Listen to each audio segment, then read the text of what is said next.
Hello and welcome to yes, pROLIX, cOMIX, bOLLIX. And we are talking OINK comics. Yes, yes. So we thought we didn't indulge in a bit of nostalgia here. So yeah, I don't know if we've ever, I mean, I've mentioned OINK before and you seem to have known what I was talking about, but I don't think we've ever gone into detail. Did you read OINK comics as a child, Nick? Yes, yeah, I did. It's funny actually. I realized when going through this set that at some point, the one came free with an issue of 2000 AD. Like if you went to your newsagents and bought this specific issue of 2008, and I had a standing order like at the newsagent, and then it just came like one time. I just got this copy of OINK. It was like I can't remember which number it was, but within the first 10. It came free with my and I remember liking it a lot. I remember thinking it was great, and then I selectively, it was the kind of thing where I never had an order at the newsagent for it, but like if I saw them, I would pick them up, or if they were secondhand, like at the jumble sale at the school or whatever, I was like, oh shit, yes, I'll grab another couple of issues of OINK. And this was before so I guess what I didn't know is that it comes after Viz. Yes. In my mind as a kid, I always assumed that it was like the precursor of Viz, and Viz just pushed what OINK did further. But in fact, it was in a way, it was a pulling back. Yeah, no, it was a deliberate attempt to make a Viz for kids. I think that most, because that's how I remember it. Because yes, I would have read it. I love as well. You have the same as I did. You had an order at the newsagent for a comic every week. I had that, and it would change over the years. But up until I don't know how old, 13, 14, 15. Yeah, there was always actually, yeah. Even after the comics, I had a standing order for Mega Tech magazine, which was the Mega Drive games magazine. I had that. Nice. I think after maybe, I think 2000 AD might have been the last kind of comic I subscribed to, and before that was Eagle, and then before that it was it was either Beano, or I think I had Topper for a while, and I liked how in the comics themselves, and which as I was going through the OINK, I was like, I forgot this. They actually have a little thing like almost like a coupon looking thing for you to fill out your name and your address. And to put into your newsagents to be like, I want you to reserve a copy of. Right. I'm pretty sure I did as well, maybe join whatever the fan club was. I seem to remember I might have had an OINK badge, I think. Right. I don't remember. I definitely remember joining the Dennis the Menace fan club. So did I. Yep. And I had the badge and the card and everything. Nasher, and there was a Nasher badge and a Dennis badge, I think. I think it was around that time there was the huge earth-shattering "What Happened to Nasher?" Oh, right. Remember that?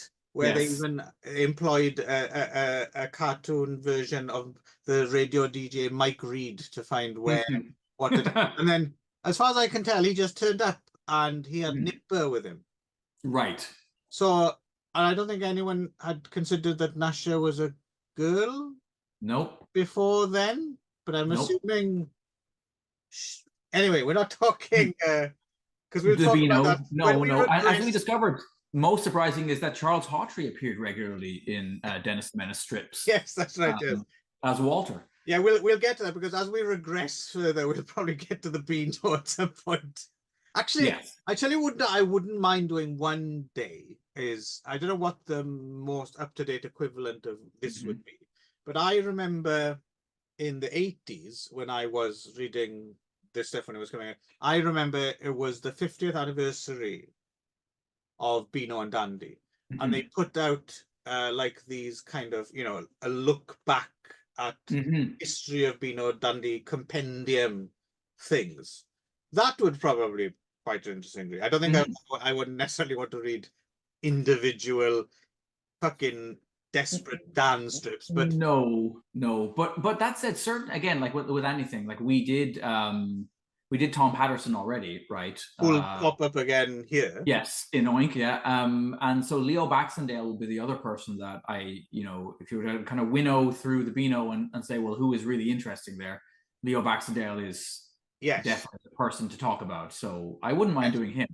Yeah, and it's a good excuse to watch that Comics Britannia doc again, which I've already watched several times, but somehow I really enjoy watching that. Going back. Yeah, it's a good little doc. Anyway, OINK. So Viz, maybe we should explain quickly what Viz is, because I think it's hard to understand OINK without understanding that there's a thing called Viz, right? Viz, which was out. And this is the British Viz. This is confusing for North America. Viz Media, no. Because Viz Media, who does all the manga stuff, is For a while I was confused because I remember stuff later coming out on Viz, like Japanese manga would come out in the UK of Viz, and I was thinking, fuck, Viz is really branching out. They're really diversifying. Yeah. Sid the Sexist and Nausicaa. Yeah. It didn't seem to fit the brand somehow. No. But so Viz would have been a comic for adults out. Is it out of Newcastle? I think it might be. Yeah, it was out of the north for sure. And it was originally basically it came out of punk, right? It was like kind of almost it was a zine. Yeah. Right? Like Sniffing Glue and the rest of it, but it was more. Yeah, it's a little bit later. It's like early to mid 80s, right? And very much something, very much a word of mouth thing. Like started few people, and then it became like a real. It was one of those cult things as well that you'd see in places that you wouldn't just see it in newsagents and stuff. Like record shops would have. Oh yes. Like even Tower Records. Yep. In Shibuya, do you remember this? Yep. They would have Viz next counter, selling it to people who didn't understand it. But I guess it was in the foreign book section. Yes, But still, it was cool, right? It was like, like you said, it was the punk rock comic for adults. Yes. And Sid Sexist, Roger Melly, Billy the Fish. Buster Gonad and his unfeasibly large testicles. Bin Bar Saunders. Yes, exactly. That genius guy, I forget his name, but the guy who used to do the parody of like famous Five style things, like Black Bag. There's a bin liner that was blowing across fields. The vibrating bum-faced goats is the one I always remember. No, good stuff. Still running actually to this day. I haven't read a new copy of Viz for you, and of course the other because this comes up in OINK as well. Top tips as well would have been another. Yes. Oh yes. Yeah. So one of my favorite top tips was to wedge a match into your asshole and attach it to like a string and then smear honey around your bunghole and then pull it out when flies landed, and it was like an anus fly trap. For some reason, I always enjoyed when it would be something like really labor intensive to solve a problem that didn't involve the truth. Oh no, it's a there's a fun doc. You can find it on YouTube when Viz. I think it's just called Viz the documentary, and I remember it coming out maybe in the late 80s on VHS or something, and it's funny because all the originators of OINK do have they don't give a fuck, right? So they have a really dry sense of, and it's presented, it's very, very tongue-in-cheek documentary. It's pretty funny. Oh, I would definitely. I still have a number of the early annuals, like the hardcover ones. They are Sandwich and stuff like that. I will go back and reread them, and they very much hold up. And also the other thing that they did really well, which OINK tries to do maybe a bit less successfully, is ape the tabloid. Right? Like they have a headline like like AIDS elephants rampage in Moscow or whatever. It's right. Completely insane story. I just have I remember one time they had a quiz. Match the celebrity stool to the celebrity. Right. And I just remember the one for Lee Majors' smiling face, and the description was something like firm and nutty. I also remember like there was a Tony Hadley Fabergé egg or like a Fabergé pineapple. Sorry, Fabergé pineapple. And then there was anything to do with Shakin' Stevens. I always appreciated, like the wakey shaky alarm clock. Yeah, they just had an unerring fucking finger on. Yeah, no, good stuff, good stuff. But anyway, so OINK launched in '86. It ran for about 2.5 years, right? And I'm not sure because I read the first 10 issues of this, and I don't know when I came in, because to be honest, it didn't. Again, correct me, you read further than I did, but it didn't change massively over the 2.5 years, right? I mean, at some point, Frank Sidebottom entered. I remember that because I was a big Frank Sidebottom fan, and I remember I had the OINK annual as well. I remember having, but Frank Sidebottom isn't in it. Well, for at least the first 10 issues, he doesn't turn up. Yeah, I think he comes in around. Yeah, like shortly afterwards. And actually, it's funny, I think you probably stopped right when you shouldn't have. I feel like the second 10, to me, are stuff starts to happen that is pushes closer to the edge of like where you're like, ooh, I'm surprised that they made that joke. Or you can feel that a little bit in issues 8, 9, 10. Yeah. Obviously at first they're a little bit, what can we get away with? And it's definitely getting progressively grosser, and violent, and more subversive, right? Yes, and that and that continues. So the three founders, Mark Rogers, Patrick Gallagher, and Tony Husband, who died recently, actually. Tony Husband. Okay.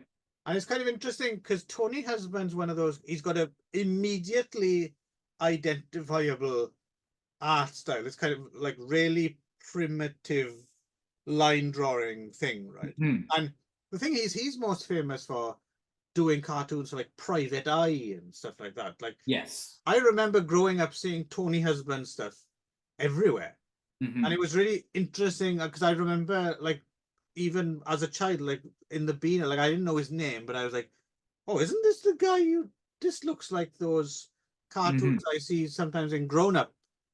In fact, I don't know if he'd ever did anything for Viz. I don't know. I wouldn't be surprised if he had, because he specialized in 3-panel strips, right? Like very kind of basic gags, but he's got this weird drawing style. I don't know how he does it because it's all very much just line drawings, but he makes everything look really kind of weirdly gross and off-kilter, grotty, but without much like detail or cross-hatching or anything. It's just but it's just like I don't know. One of his recurring characters is his Horace Ugly Face Watson. Yeah, I remember as a kid that was just like, is this mean or not? Yep. And I'm still not sure. Reading it now, look fucking horrible. I have to say, I really, really like, and I think he is somebody who worked for Viz as well. Is all the stuff by Banks, who's Jeremy Banks. Mr. Big Nose is really odd. Like they're very like non sequitur kind of, but I found them consistently funny just because they were like, what the fuck, what. And then he also did the very disgusting Burp the Smelly Alien. I used to spend hours as a child drawing Burp. Well, yeah. Basically Burp, things with those tentacles coming out and little intestinal bits. Yeah. That's just so addictive to draw that stuff when you're a child. Yeah. I'd forgotten, at least in those first 10 years, I'd forgotten that he was, like, I knew he was kind of gross. I didn't realize he was supposed to, I don't remember him being the smelly alien. But he's just this kind of, just this disgusting thing from space that just and constantly talking people. And his internal organs all have their own like lives, kind of independent of him. That he's always corralling his guts and spleen and stuff. Yeah, but I thought his work was for me like one of the high points of these. Funnily enough, the thing that I probably liked as a kid maybe because I like the art a lot, was the kind of like the street hogs, but that for me worked the least well. Now the Yes, stuff agreed. that No, like, it looks beautiful. it still looks beautiful, yeah, but that And it kind of looks the most, I don't know if this makes sense, it looks the most porcine. There's something about right. the shade of orange that he uses, and it's that kind of very, I mean, it's very well done work, and it's all full color, and it looks much more rich It than looks like any it of the should be an comics. eagle, Yeah, you know, yeah, it looks like a like Dan Dare or something. Well, yeah, that's the other well, thing yeah, I didn't get to, but I remember at a certain point, don't we get Ham Day I'm there, yes, and yeah, Pig Beef? Is Higby, yeah, yes, yeah. I remember. Uh, Is that the same artist maybe as the It street? is the same, yeah. Yes, it's Right. the same, yeah. And then there's another color, which is another artist that comes in, which is a King Solomon's Mines kind of thing, Alan Quatermain, Yes, yes, which yes. actually that one wasn't bad. That one was all right. And you know, I quite like Rubbish Man as well. Rubbish Man, yeah. Again, slightly. I mean, a lot of them are quite samey, to be fair. Yes. But yeah, there's like a weird aggregate anarchy to it. Like the more you read, like at first, it's like the whole thing about I was saying before about watching several episodes of Beavis and Butthead back to back, Yes. and you get fed up, and then you go through some weird portal, and then you become Beavis and Butthead. There's like a Right. with OINK, right, where you read a couple of issues, like, yeah, okay, I get the joke, and then you become OINK minded or something, and it's all funny all of a sudden, Right. like Jimmy Savaloy interviewing various. And the other thing that struck me this time, and I don't think I ever thought about this when I was a child, but reading it this time, I was thinking, what a weird choice to have gone with this pig themed, like, because they really go out, like, almost. So they lean into the pigs pretty hard, really yes. shoehorn it in, and it's amazing how much they can milk out of it, like all the pin-ups, like of pig celebrities. Yeah, yeah, it was. I'd be interested to have been in on the meetings where they were deciding like what the theme of we're going to do a kind of a Viz light. Should it? Yeah, pigs. Yeah, pig based humor. I wonder where that makes sense. Pigs, were they like rabid vegetarians or something? Because there's a lot of like. I mean, there is a lot of that. The enemy, yeah. And the other thing I really appreciated as a horror film kid as well, fed up with it, was the fact that they really go for Mary Whitehouse, right? Oh yes. Like she's the arch nemesis of the editor, Uncle Pigg, right? Who's because I mean some of this too was borrowed from 2000 AD, right? The idea of having an editor who is a fictional character, right? Like Sarge Mighty, right? And then he had his robots, in which case Uncle Pigg has a bunch of sentient mounds of shit called the plops, who apparently are his office staff. And then I was just saying, Mark. So there's also a connection to Marky Smith of The Fall here. Yes, Mark Riley. Yeah, very bizarre, right? But yeah, I don't know. At one point, I was aware. I don't know what at one because I don't think I wasn't listening to The Fall when I was reading OINK, but at some point between then and now, I do remember figuring out that Mark Riley was in OINK. Yeah, and what literally was in it, because he's in all the photo scripts about Sam the Snatcher. Yes. Yeah, it's quite amusing to see Mark Riley in here. And so the first giveaway, the first issue had this giveaway flexi disc, right? And a couple of tunes, and they do sound like stuff that Mark Riley and the Creepers did post Fall, right? They've plus as well, there's a little bit of, if you trace it, you kind of appreciate quite how much Mark Riley actually brought to the early Fall sound as well, right? I mean, it later changed, but yeah, there's a certain way of playing the guitar, right, which you can hear in the OINK flexi disc. It's bizarre. It's very weird. There's something a bit Fall-ish about it, right? Which is great to see that crossover.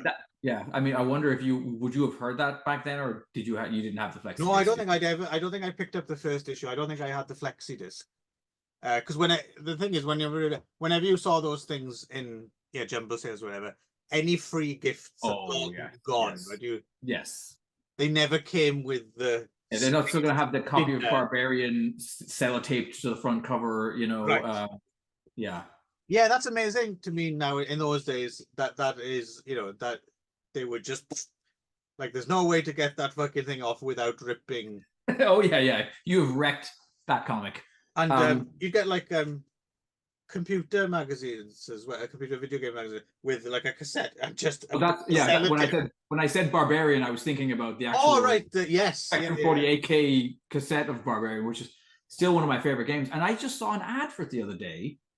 Really? And I forgot that they actually had photo ads, and Maria Whittaker, who was quite a famous page 3 model of that era, was the Barbarian girl in the fur bikini on the front cover of the game.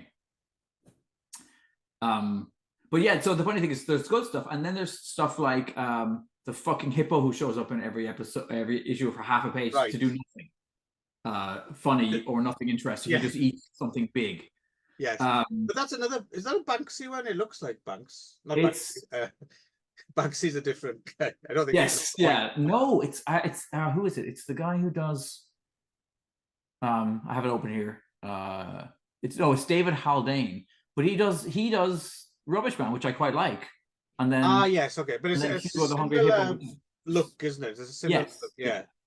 It's kind of a sketchy. Yeah. And then I have to say the pig theme as well. I was wondering if it later, because this is coming out of Manchester as well, right? And so I'm wondering if later on, when VVM started making their music and that was all like pig themed, I'm wondering if there's an OINK VVM connection, because they'd be about the right age to have grown up reading OINK. I think. But you definitely I remembered feeling like I was getting away with something. Yes. And that those feelings came back in a pleasant way. I was like, oh yeah. And every now and again I did feel like, fuck, they really did come right to the line with that one. Anything where people actually died, or there's a bizarre Mr. Big Nose one where he just shoots a little Bo Peep on the stage. She's dying there dead, and I'm like, yeah, no, I did get pretty. I remember thinking as well, because I remember Viz. I read because like older brothers and sisters had it, right? And I'd kind of secretly read it or whatever, so I was familiar with it. But yeah, OINK, because the other thing I remember as well, bringing home from the newsagent one time, and I think my mother went and told off the newsagent. So he'd put on his shelves, because it looked like a kid's comic, but it was a post-Viz thing called Brain Damage. I don't know if you remember that. And it was sitting on the newsagent shelf, and I bought it and took it home. And then after a while, someone else figured out, what's that you're reading there, Clive? It was a very kind of sweary kind of Viz rip-off thing that my newsagent had just put on a lower shelf back, because it just looked like another comic, Right. And yeah, whoever's put all of OINK up on archive.org, by the way, I do have a request. Bog paper next, please. Okay. The bog. Did you ever read the bog paper? I don't know. Dr. Pooh, his time ships aloo. So this was a very post-OINK toilet themed comic for kids, which I very much enjoyed. Royston Roylett, he always buys a toilet. And do you remember the footballer Ruud Gullit? He's like a Dutch footballer. Yep. Yes, they had Ruud Gullit, who just like came round to your house and took a good dump behind your sofa. But hopefully we'll get to bog paper one day in depth, because I'd love to check that out again. But yeah, no, it's not all good. In you got low lights for me. Weedy Willy. Yep. Not very good. Secret Diary of Hadrian Vile. Yeah, I stopped reading that after the very first one. And the art, it's funny because the art's fine. The art's quite nice, but then the made up spelling, and I was just fuck it's this. quite a chore, yeah. Tom Thug is clearly Biffa Bacon for kids, isn't he? Yes, absolutely. But without the extreme meanness of Biffa Bacon's. I love Biffa Bacon. Biffa Bacon's probably worth mentioning. Biffa Bacon's brilliant. Yes. Like, yeah.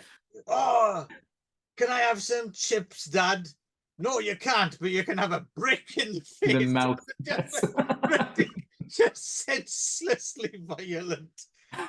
Because I do kind of vaguely have memories of like some strange families in the village who you think maybe their home life was actually kind of like that. But this was the light-hearted side of domestic abuse or something. Some of them are like funny, like they're clearly designed to be in the same way as like Viz, like Viz had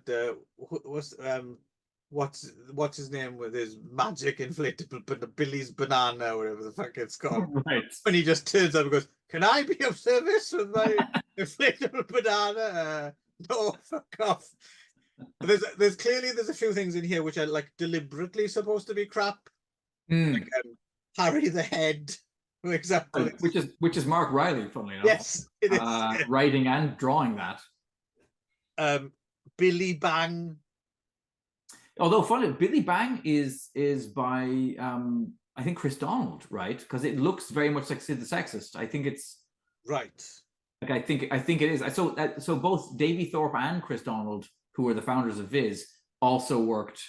And in that way, OINK is really interesting because you've got these people who, as you mentioned, are working for like these kind of like higher tier British kind of magazines, right? And people who would go on to work in like the Financial Times and stuff as their private eye. And then you've got people who actually worked for the Beano. Like so Tom Patterson shows up, right? And then you've got people who are working for Viz. It's a really interesting mix. People shouldn't really be working in the same. It must have been an interesting office. Right, yeah.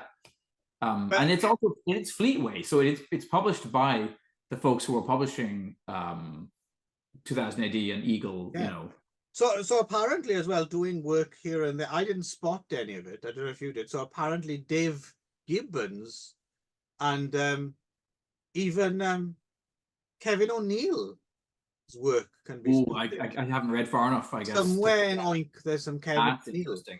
Yeah. Okay. I think he was just lending a hand or, what else we got? Roger Rental. He's absolutely mental. Yeah.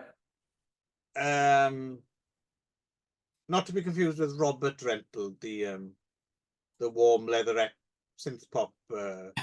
Right. Dr. Looney, he's completely loony. I mean, some of these were clearly just made so they could have a tagline, right? There's one that made me laugh. I think it was a one-off. Rupert the Pear. Do you remember? He's just a huge pear, and they just turn him into puree. Yes. I wasn't a big fan of Cowpat County. What you be seeing there, you city folk? Yes, that was a little too close to home. Maybe. Whoa. I don't know about that.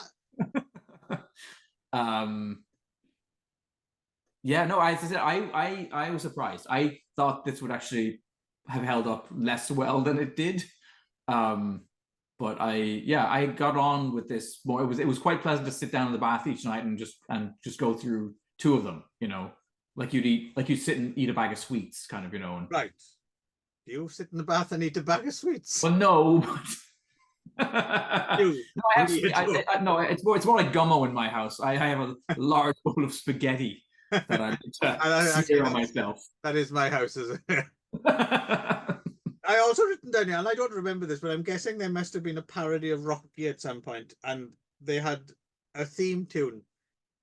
the black eye of the wombat that's been in a fight. Don't Yes. mess with the eye of the wombat, I guess. Yes. Yeah, no, I mean, it's difficult. I mean, there's such a wave of nostalgia. It's very, very, very difficult to kind of look beyond it.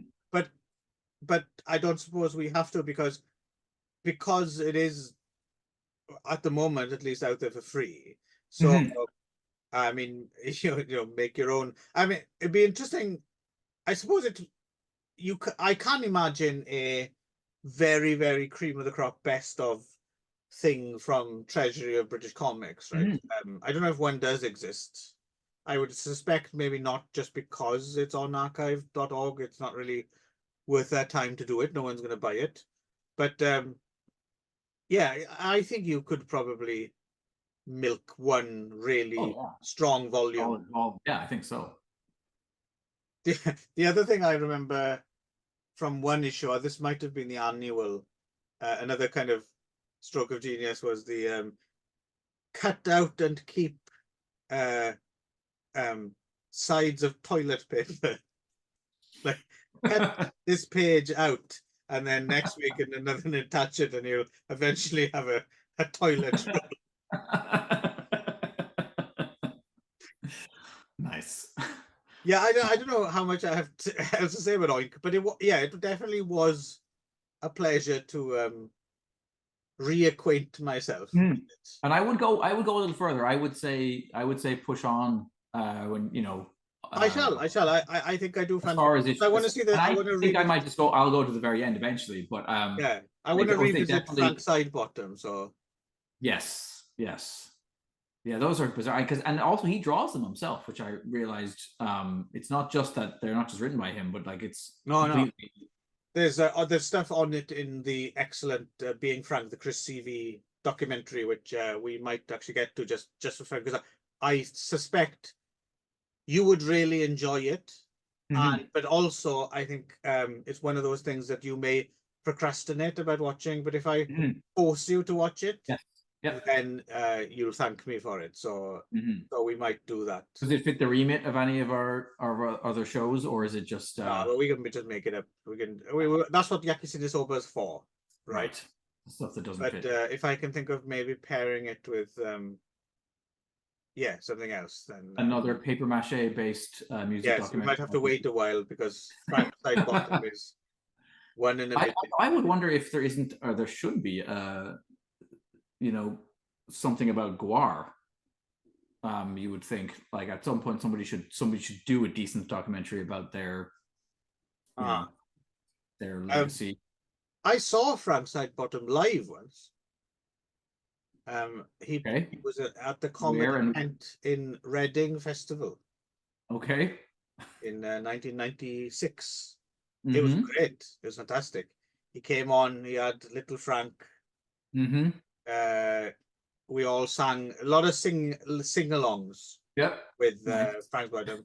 Who's been on Match of the Day? You have in your big shorts. Oh, it's great fun. Him, and I tell you what else I saw the same weekend. I was kind of eye-opening to see. Do you remember Charlie Chuck? No. Charlie Chuck was like this guy with like a perm hair and colourful jacket, and he just seemed totally, genuinely insane. Like he'd do these really long, rambling jokes, like, a man came to the door and his arm is bleeding, and I said, do you want a cup of tea? He said no, and it would go on and on and on. And in the middle, he'd have he seemed to have these breakdowns where he's like start crying and stuff. And then the end of the joke, the punchline would just be him going or something. It was just like properly like watching an insane person perform. Now that you say this, it is ringing a bell. I think he used to turn up sometimes on. Do you remember the James Whale radio show that wasn't on the radio? It was a late night ITV. Obviously not the director James Whale from the right. he was on there. So you might have seen him. He popped up. He was on Reeves and Mortimer, and okay, he was about, but he was a little bit like Frank Sock, but like a kind of like a real kind of cult kind of right. figure. Which, to bring us round, I feel OINK as well is a little bit like, even though it did get distribution and was in newsagents and stuff, oddly enough, my memories of as a child was, I don't remember everyone reading OINK. No. Like, it was a bit of a secret. And I remember mentioning it 2 years ago, and you were like, "Oh, I remember OINK." It was like a meeting, like, oh, another Right. OINK reader. Right. Like, everyone read Beano Dandy, stuff like that. Mhm. But OINK seemed to be a little bit of a bit more of a secret, wasn't it? Niche. Yeah, and I wanted to. I mean, I think it was a little bit more expensive because it had more color in it. Yes, us wealthy children, of course. You know, we right. we had it delivered by a butler on a silver platter, where And the oiks on the street couldn't afford it. I think it was also, sometimes it was harder to come by because of, well, I mean, I don't know if there actually was behind the scenes kind of like, apparently there were complaints about some. I think there were because they feed on it more in the later issues. I remember the Mary Whitehouse character. Yeah, I think even Mary Whitehouse herself might actually have right, offended at her portrayal in and then also I think because like it changed from being like bi-weekly to like it kind of so I remember being feeling like, oh, have we missed another issue, or did it not come out, or it was like it was a bit more hard to pin down than some of the other things that you always got. I do have yet to meet a fellow bog paper enthusiast in the real world. Well, hopefully you can make me one if you can find me some bog paper. Yes. So then, until next time, then, I guess. Yeah. Mum's name drives me loony. My sister is a witch. My little brother tells tales on me, and my father's far from rich. There's only one thing in my life that helps me get along. It's when I think of Uncle Pigg and sing the oink oink song. I just go boop boop, tingle tingle, pop pop oink, and then I don't feel sad. Boop boop, tingle tingle, pop pop oink, and things don't seem so bad. Boop boop, tingle tingle, pop pop oink, and jiggly wiggly diddly diddly flop. Boop boop, tingle tingle, pop pop oink, I sing until I stop. My teachers are all rotten, they never treat me right. They give me lessons all the day and homework every night. They make me wear school uniform and stop me chewing gum. If I could be a bumblebee, I'd sting them on their elbow. But I go poof poof, tickle tickle, pop pop oink, and then I don't feel sad. Poof poof, tinkle tinkle, pop pop oink, and things don't seem so bad. Poof poof, tinkle tinkle, pop pop oink, and jiggly wiggly diddly diddly flop. Poof poof, tinkle tinkle, pop pop oink, I sing until I stop.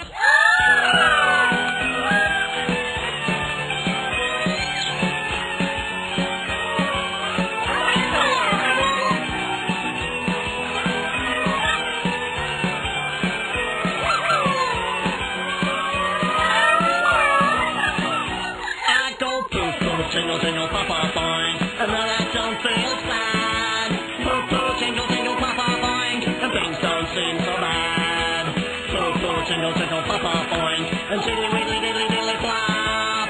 Poof poof, tingle tingle, pop pop oink, I sing until I stop. If I was a prime minister, I'd make a brand new rule.